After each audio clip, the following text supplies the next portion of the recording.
Movie start होती है शहर में मैरी नाम की एक लड़की से, जो कि बहुत ही ज्यादा सॉफ्ट हार्टेड और काइंड सी नेचर की लड़की थी। घर में वो अपने खाना बना रही थी। यहाँ पर एक छोटा सा चूहा आकर उसका खाना चुराने लगता है, बट अपनी नेचर की वजह से मैरी उसे खाना दे देती है। यहाँ पर अचानक से रूम में बहुत ज्यादा लाइट होती है और उसमें से एक आवाज आती है। वो आवाज मैरी को बताती है कि कुछ अरसे में उसके घर में एक मैजिकल बेबी आने वाला है, जो कि आने वाले वक्तों में यहाँ का किंग बनेगा। साथ ही वो आवाज मैरी को बताती है कि मैरी को उस बेबी का ख्याल रखना होगा, और मैरी भी ये बात मान लेती है क्योंकि उसे लगता है कि शायद ये मैसेज गॉड की तरफ से आया है। इसके बाद वो बहुत ब्राइट लाइट आसमान की तरफ जाती है और एक स्टार में चेंज हो जाती है, जो कि बहुत ही ज्यादा तेज चमक रहा था। ये सारी बात तो उस चूहे ने भी देख ली थी, और जिसके बाद वो जाता है ये बात अपने सारे दोस्तों को बताने के लिए। वहाँ पर हम बहुत सारे जानवरों को भी देखते हैं, जो कि इस तेज चमकने वाले स्टार को देखकर बहुत ही ज्यादा खुश भी थे। साथ ही हम यहाँ पर एक डोंकी को देखते हैं जिसका नाम बो है। वो अपने डैड के साथ मिलकर काम किया करता था। वो अपने डैड को बताता है कि आसमान में चमकने वाला तारा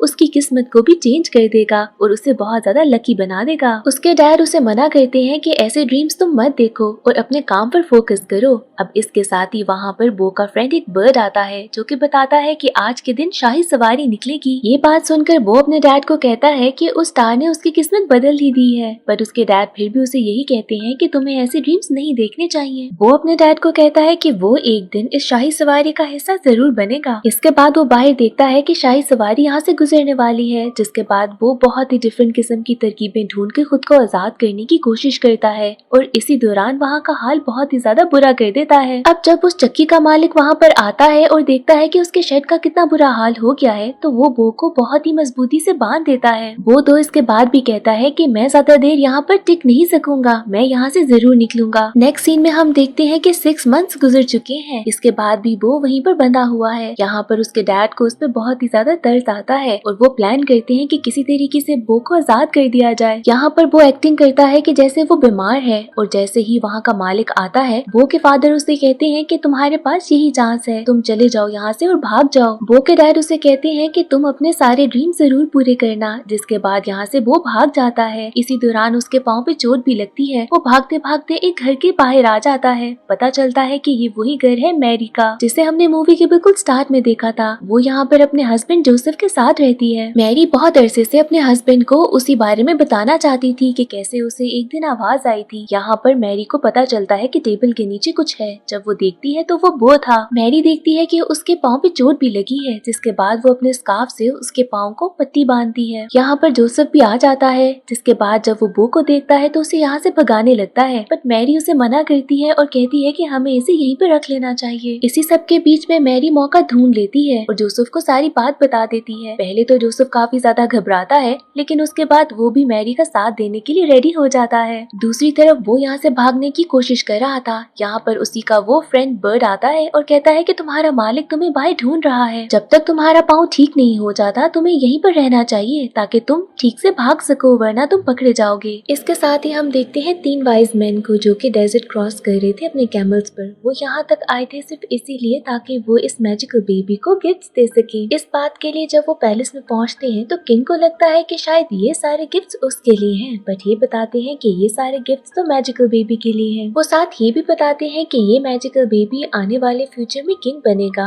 अब ये बात सुनकर तो किंग बहुत ही ज्यादा परेशान हो जाता है। इसके बाद वो अपने 2 हंटर्स को बुलाता है और उनके 2 हंटर डॉग्स को भी, और जाके कहता है कि उस मैजिकल बेबी को ढूंढ के लेकर आओ। जिसके साथ ही वो इन 3 वाइज मैन को भी लॉकअप में डाल देता है। फिर हम देखते हैं उसी चूहे को, जो कि हमने मूवी के स्टार्ट में देखा था, जिसको मैरी की सारी बात के बारे में पता चल चुका था। वो सारे एनिमल्स को आने वाले बेबी के बारे में बता रहा था कि कैसे वो मैजिकल होगा। यहाँ पर वो हंटर्स अपने डॉग्स के साथ पहुंच जाते हैं। उनमें से एक हंटर डॉग इस चूहे से सारी बात निकलवा लेता है कि मैजिकल बेबी कहाँ पर होगा, जिसके बाद वो हंटर्स को लेकर उस तरफ निकल पड़ता है। दूसरी तरफ हम बो को देखते हैं, जो कि मैरी और जोसेफ के घर में बहुत ज्यादा एंजॉय कर रहा था। यहाँ पर उसे पता चलता है कि जोसेफ उसे एक बगी के साथ बांध बांधने वाला है क्योंकि उसने और मैरी ने सिटी की तरफ जाना है। बो का फ्रेंड फिर से उसे कहता है कि अगर तुम बगी के साथ बंद कर चले गए तो तुम तो शाही सवारी को मिस कर दोगे। अब इसके बाद वो बहुत ज्यादा रेजिस्ट करता है जिससे जोसेफ बहुत तंग होता है और वो बहुत ज्यादा गुस्सा कर रहा था। तो फिर मैरी उसे कहती है कि हम पैदल ही चले जाएंगे, इसको यहीं पर रहने दो। इसके बाद जोसेफ लॉक लगाता है और वो दोनों तो चले जाते हैं। पता चलता है कि हंटर भी अब यहाँ तक पहुँच चुके हैं जो कि ढूंढते ढूंढते मैरी के घर भी आ गए हैं। अब वो दोनों हंटर डॉग्स बो से पूछते हैं मैरी का।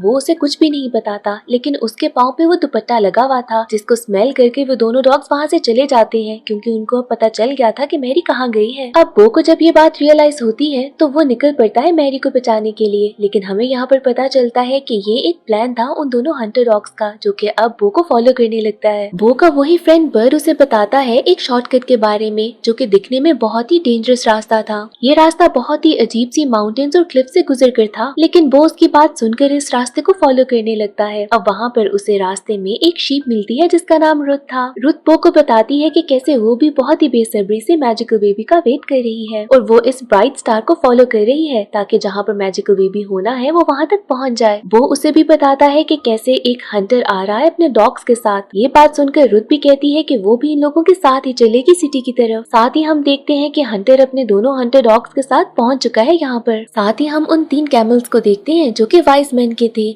ये तीनों कैमल्स किंग की बात सुनते हैं कि कैसे वो आने वाले मैजिकल बेबी को मारने का प्लान बना रहा है। अब किंग कोई बात सोचकर उन तीनों वाइज मैन को छोड़ देता है और कहता है कि ठीक है, तुम जाकर अपने आने वाले नए किंग को ढूंढ सकते हो। अब तीनों कैमल समझ आते हैं कि किंग की चाल है ताकि वो इन 3 वाइज मैन को फॉलो करके आने वाले नए किंग तक पहुंच जाए और वो सोचते हैं कि हम किसी तरीके से नए किंग को वार्न करेंगे। दूसरी तरफ हम देखते हैं कि वो पहुंच चुका है मैरी और जोसेफ के पास और वो उनको वार्न करने की कोशिश करता है। रुथ भी इसमें उनके साथ इन्वॉल्व थी लेकिन वो दोनों उसकी बात समझ नहीं पा रहे थे। यहाँ पर साथ ही हम देखते हैं कि हंटर भी अपने दोनों हंटर डॉग्स के साथ यहाँ पर पहुंच चुका है, जिसके बाद फौरन यहाँ पर वो मैरी को लेकर मेले में छुप जाता है। इसके साथ ही हंटर भी उस मेले में मैरी को ढूंढने लगता है। यहाँ पर इतने ज्यादा लोग थे कि बो को लग रहा था कि कोई और इंसान ही हंटर है, जिसके बाद वो उसको यहाँ से बहुत ही ज्यादा दूर लेके जाने की कोशिश कर रहा था। दूसरी तरफ हंटर ने मैरी को देख लिया था। वो अपने दोनों डॉग्स को एक जगह पर बांध देता है और मैरी की तरफ जाने लगता है। बो को जब रियलाइज होता है कि उसे मदद करनी होगी तो वो जोसेफ की बगी को फ्री कर देता है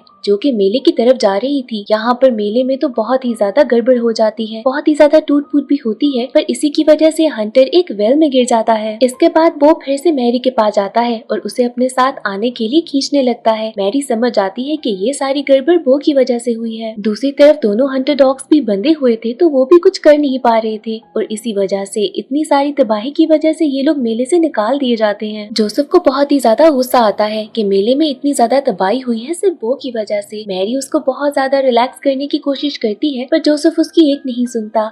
अब इस सारी बात से वो बहुत ही ज्यादा हर्ट होता है और वो अपने बर्ड फ्रेंड के साथ यहाँ से दूर जाने के बारे में सोचता है। यहाँ पर रुथ भी बहुत कोशिश करती है बो को समझाने की, पर कोई फायदा नहीं था और वो अपने बर्ड फ्रेंड के साथ चला जाता है। दूसरी तरफ हम देखते हैं कि मेले में हंटर वापस आ गया है और वो अपने दोनों डॉग्स के साथ एक बार फिर से मैरी को फॉलो करने लगा है। बो के जाने से मैरी बहुत ही ज्यादा उदास हो गई थी क्योंकि वो उसे बहुत ही ज्यादा मिस कर रही थी। पर दूसरी तरफ हम देखते हैं कि वो अपने बर्ड फ्रेंड के साथ शाही सवारी की तरफ निकल पड़ा है। बो और डेव तो अकेले निकल ही चुके थे। काफी दूर जाने के बाद उनको शाही सवारी भी नजर आ जाती है। अब बो का ड्रीम कंप्लीट होने ही वाला था, लेकिन यहाँ पर वो मैरी की बंधी हुई पट्टी उतर जाती है और अचानक से बो को रियलाइज होता है कि उसे मैरी को अकेले नहीं छोड़ना चाहिए था। इसके बाद वो अपने बर्ड फ्रेंड से कहता है कि तुम शाही सवारी में अकेले चले जाओ क्योंकि मुझे जाना है मैरी के पास। पर वो बर्ड भी बो से कहता है कि मैं तुम्हारा ड्रीम और अपना ड्रीम साथ ही पूरा करूंगा, हम अलग नहीं हो सकते। इसके बाद एक बार फिर से ये दोनों मैरी को ढूंढने के लिए निकल पड़ते हैं। दूसरी तरफ मैरी और जोसेफ तो रास्ते में थे बट उनकी बगी टूट जाती है, जिसकी वजह से जोसेफ को बहुत ही ज्यादा गुस्सा आता है और वो सारा गुस्सा मैरी पे निकालता है। मैरी को बहुत ही बुरा लगता है और वो अकेले ही आगे निकल पड़ती है। इसके बाद जोसेफ को भी बहुत बुरा फील होता है। इतनी ही देर में वो भी यहाँ पर पहुँच जाता है, जिसके बाद वो जोसेफ को पुल करता है कि तुम भी मैरी के साथ जाओ। इसके बाद वो मैरी के पास जाता है और उससे माफी मांगता है, साथ ही कहता है कि हम जो भी प्रॉब्लम होगी साथ मिलकर सॉल्व कर लेंगे। इसके बाद ये लोग आगे निकल पड़ते हैं और मैरी बो पे बैठ के आगे निकल पड़ती है। साथ ही हम देखते हैं कि वो वाइज मैन भी और हंटर भी इनके पास ही पहुँचने वाले हैं। ये लोग अब सिटी तक पहुँच चुके थे, जहाँ पर जोसेफ मैरी से कहता है कि तुम्हें किसी जगह पर स्टे करना चाहिए ताकि तुम रेस्ट कर सको। यहाँ पर साथ ही बो को अपना पुराना मालिक भी मिल जाता है, जो कि जैसे ही बो को देखता है उसे अपने साथ ले जाता है। यहाँ पर उसका फ्रेंड बर्ड और रुथ भी कुछ नहीं कर पाते। जोसेफ को भी स्टे के लिए कोई जगह नहीं मिल रही थी। साथ ही वो नोट करता है कि बो भी कहीं गायब हो गया है। साथ ही हम देखते हैं कि वो वाइज मैन भी यहाँ पर पहुँच चुके हैं, जहाँ पर वो एक जगह पर अपने कैमल्स को बांध देते हैं और निकल पड़ते हैं उस बेबी को ढूंढने के लिए। दूसरी तरफ वो मालिक बो को अपने साथ ले आता है,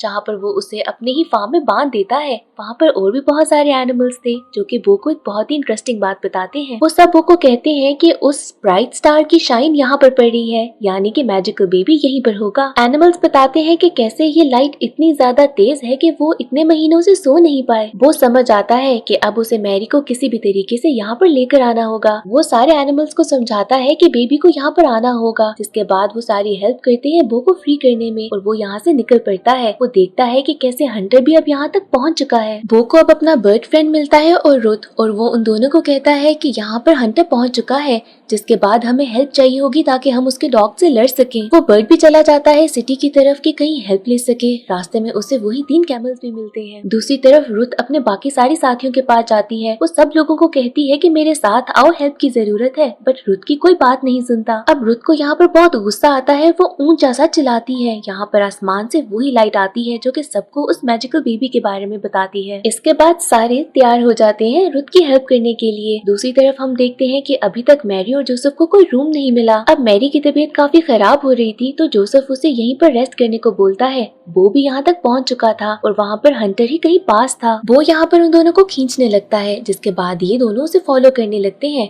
हंटर भी अब इनको फॉलो कर रहा था। यहाँ पर ये बो के साथ उसी फार्म तक पहुँच जाते हैं, जहाँ पर एनिमल्स ने उस जगह को काफी साफ कर दिया था मैरी के लिए। इसके बाद वो बाहर निकलता है और देखता है कि हंटर और उसके डॉग्स भी यहाँ तक पहुँच चुके हैं, जिसके बाद वो सोचता है कि अब इन डॉग्स का मुकाबला उसे खुद करना होगा। वो तो उन दोनों से लड़ने लगता है, पर हंटर भी यहाँ पहुँच चुका था, जिसके बाद तीनों से अकेले लड़ना बहुत ही मुश्किल हो गया था। हंटर अब फार्म की तरफ जा रहा था जहाँ पर मैरी थी। यहाँ पर रुथ आ जाती है अपने बाकी सारी शीप फ्रेंड्स के साथ और ये लोग इस पे हमला करने लगते हैं। इतनी ही देर में वो बर्ड फ्रेंड भी आ जाता है उन्हीं 3 कैमल्स के साथ, जो कि हंटर और उसके डॉग्स को पुश करते हैं एक क्लिफ से नीचे और वो लोग यहाँ पर लटक जाते हैं। वो देखता है कि कैसे वो दोनों हंटर डॉग्स नीचे लटक रहे हैं और हेल्प मांग रहे हैं और उसे उन पर तरस आ जाता है। वो सोचता है कि किसी तरीके से इनकी हेल्प की जाए। यहाँ पर साथ ही एक बेबी के रोने की आवाज आती है, जिसको सुनते साथ ही हंटर ऊपर आने के लिए उन दोनों डॉग्स को नीचे फेंक देता है ताकि वो इजीली ऊपर चढ़ सके। हंटर जब ऊपर आने के लिए अपनी सॉर्ड को यूज करता है तो वो क्लिफ टूट जाती है और वो नीचे गिरकर मर जाता है। दूसरी तरफ वो दोनों हंटर डॉग्स जब नीचे गिर रहे थे तो वो उनको बचा लेता है और बाकी सारे एनिमल फ्रेंड्स के साथ मिलकर उनको ऊपर खींचता है, जिसके बाद ये लोग उनकी चेन्स को खोल देते हैं। अब इन दोनों हंटर डॉग्स को भी रियलाइज हो गया था कि वो लोग बहुत गलत कर रहे थे। इसके बाद ये सारे लोग फार्म में वापस जाते हैं, जहाँ पर सारे एनिमल्स उस मैजिकल बेबी के पास बैठे थे। यहाँ पर वो दोनों डॉग्स बहुत उदास थे, तो वो दोनों को मिलवाता है उस मैजिकल बेबी से। इतनी देर में यहाँ पर वो 3 वाइज मैन भी पहुँच जाते हैं, जिसके बाद वो उस मैजिकल बेबी को बहुत सारे गिफ्ट्स देते हैं और उसके रिस्पेक्ट में सामने झुक भी जाते हैं, क्योंकि वो उनका होने वाला नया किंग था। इस सब के बाद वो यहाँ से जाने वाला था, पर मैरी और जोसेफ उसे रोक लेते हैं और अपने साथ रहने को कहते हैं और इसी हैप्पी एंडिंग के साथ हमारी मूवी खत्म हो जाती है।